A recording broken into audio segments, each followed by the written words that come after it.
Butch Jones is flat getting it done in Tennessee. When you look at the recruiting classes that he's brought in, a top 20 recruiting class the past few years, and it's going to be even better in 2015. We bring in Mike Loveall of Last Word on Sports to discuss the Vols recruiting classes. We're just about 2 weeks away from National Signing Day. Mike, thanks so much for joining us.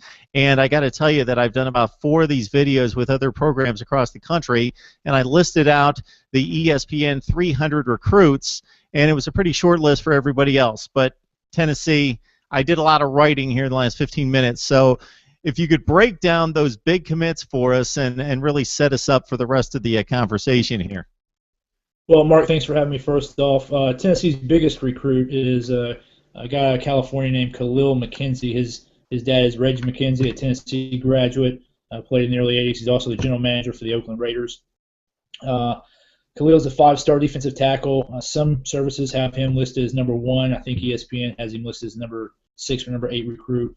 But he is a unanimous top 5 recruit across the country. He's as strong as an 18-year-old kid can be. He's a monster. Interestingly for Khalil, is he was not able to play his senior year in high school over in the Bay Area because of some transfer and administrative regulations. But he looked great at the All-American game. Really dominated the line of scrimmage. So Tennessee fans are really excited about Khalil McKenzie coming on the defensive line. They have another defensive line 5-star, and Kyle Phillips right out of Nashville, literally down the street from Vanderbilt, a place called Hillsborough High School. Great program down there. So those 2 guys, and then Tuttle, another 3rd 4.5-star, 4 or 5-star, some recruiting ranks coming on the defensive line. Tuttle out of North Carolina. So they've got 3 4, 4.5, 5-star defensive linemen coming in, led by those 3. They also have a wide receiver, Preston Williams, coming out of junior college. That's a top ESPN recruit. They're pretty excited about him. And then they got 3 quarterbacks coming in. So those are really the headliners out of that class. But it's really led by the 3 defensive linemen. That's the 3 top guys I think we have. What I noticed, Mike, out of those recruiting classes that Butch Jones brought in 2013 to 14 is that they were really elite when it came to secondary and wide receiver. And then I look at this list and I see 3 of the top 4 at D tackle or defensive end. And we know that Tennessee was the only program in college football last year coming into the opener that brought back nobody from the 2013 season along either of the trenches, offensively or defensively. So that's extremely important to bulk up for the SEC play. Absolutely. The SEC has always been known as a conference won and lost at line of scrimmage. That was Tennessee's real weakness last year, primarily on the offensive line. It really showed in the Oklahoma game and the Ole Miss game.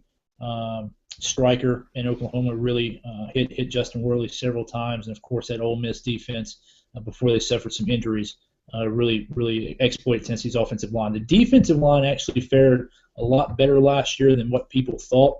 Derek Barnett, All-American freshman, again out of a Nashville school, Brentwood Academy, had double-digit tackles for loss and double-digit sacks.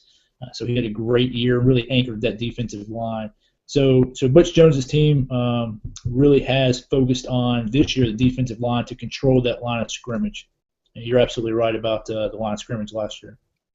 Of course, there's a lot of programs within the SEC in the country that can stay right at home and pretty much take in about 70 or 75% of the class and be just fine. All the Florida schools, Georgia to a lesser extent, but at the same time South Carolina, again to a lesser extent, LSU, and then if you go out to California with USC and UCLA. But Tennessee, this is difficult to stay up with the big boys in the SEC when you're at like in Arkansas, Tennessee, and to be expected to win, but at the same time not have all the top recruits right in your backyard and be Butch Jones coming into a losing situation and be able to turn it around this quickly and go outside the state and convince top players to come to a program that hasn't won in 7 or 8 years is really impressive.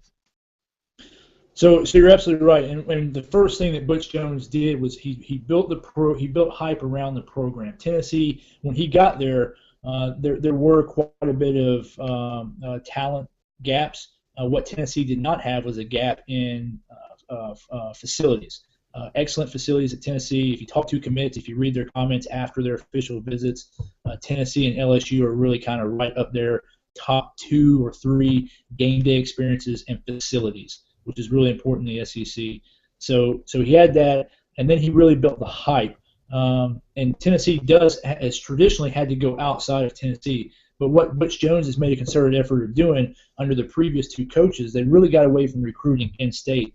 And Nashville, particularly, is one of the fastest-growing demographic cities in the nation. They've got a couple of big programs going on there. Tennessee got 9 guys out of this recruiting class in-state from Tennessee, and 7 of those were from the Middle Tennessee area, Nashville and Murfreesboro, just south of Nashville.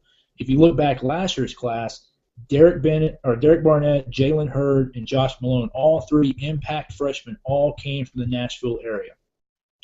So, again, I'm not trying to say that Tennessee high school football is equivalent to Florida or Texas or California or even Georgia or Ohio, but the Nashville area is getting much better, and Jones has really built a fence around the state. Ugo Amadi is really the biggest one that got away, committed to LSU, and then when Chavis went to A&M, he flipped his commitment to Oregon.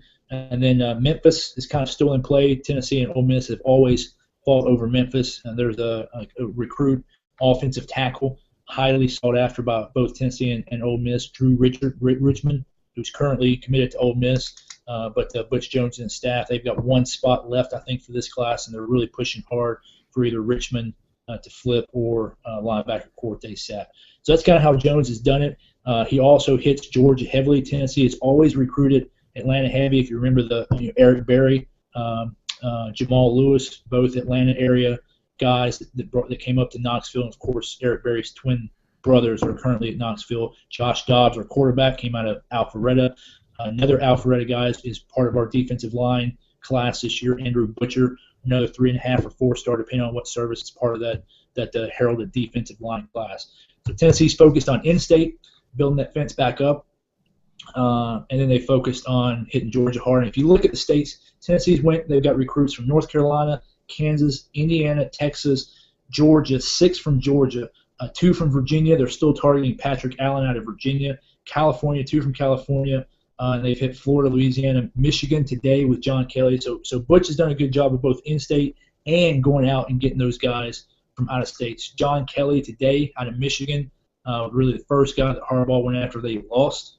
So that was a big get for us today.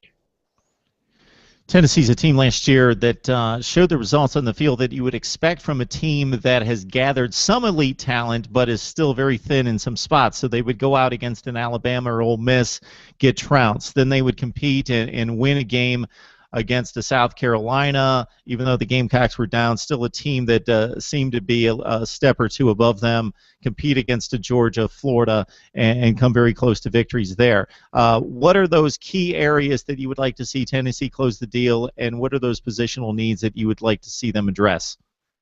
Well, the one area, the 2 weaknesses they have right now still outstanding are offensive line and linebacker. We did have 1 freshman offensive lineman that had a pretty good season last year, but because of injuries on the offensive line, we kind of had to rotate that around. So the offensive line is still kind of an unknown.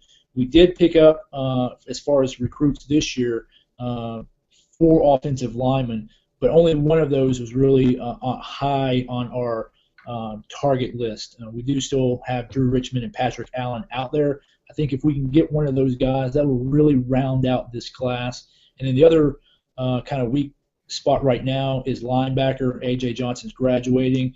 We do have a couple good guys coming back. The problem with linebacker is our depth. And so we're looking at Cortez Sapp.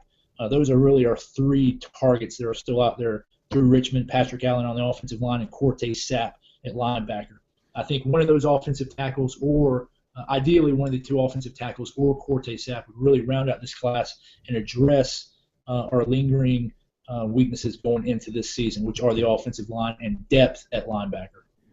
Mike, you partially answered this question talking about the improvement in Tennessee high school football, particularly in Nashville. At the same time, when I started watching college football, Tennessee was a top 5 or 10 program. That hasn't been the case for the last 7 or 8 years, and even before that for about 5 or 6 years, and you know the dates better than me, probably back to the late 90s, around 2000, more like a top 25 program.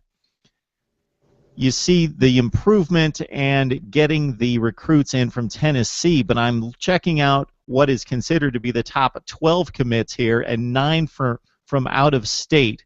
So for a team that hasn't won in what for these kids is forever, how does Butch Jones go to places like California and Georgia and other places like that, even though Georgia, some of these other places closer to home, but California, Michigan, Indiana, and get recruits out of under USC, UCLA, Ohio State, Michigan, places like that?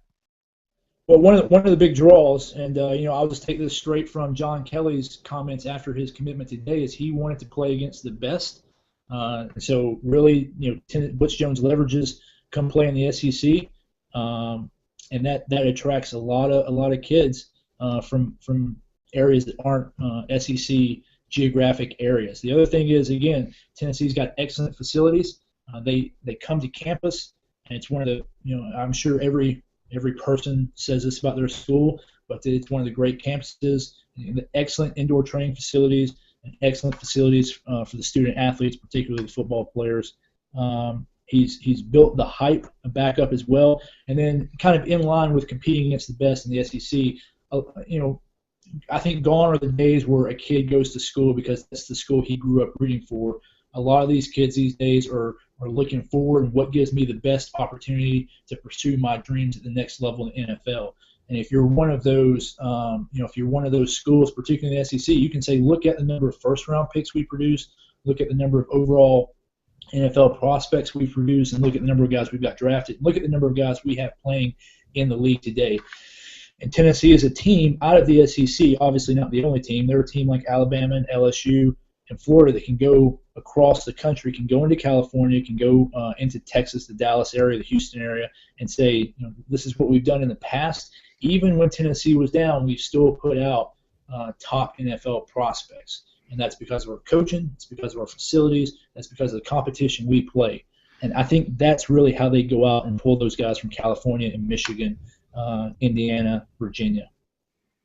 And the Vols also coming off a resounding 45-28 win that wasn't that close against Iowa in postseason play for their first bowl win in quite some time, so that can't hurt as well with the momentum going into the offseason and into spring practice as well.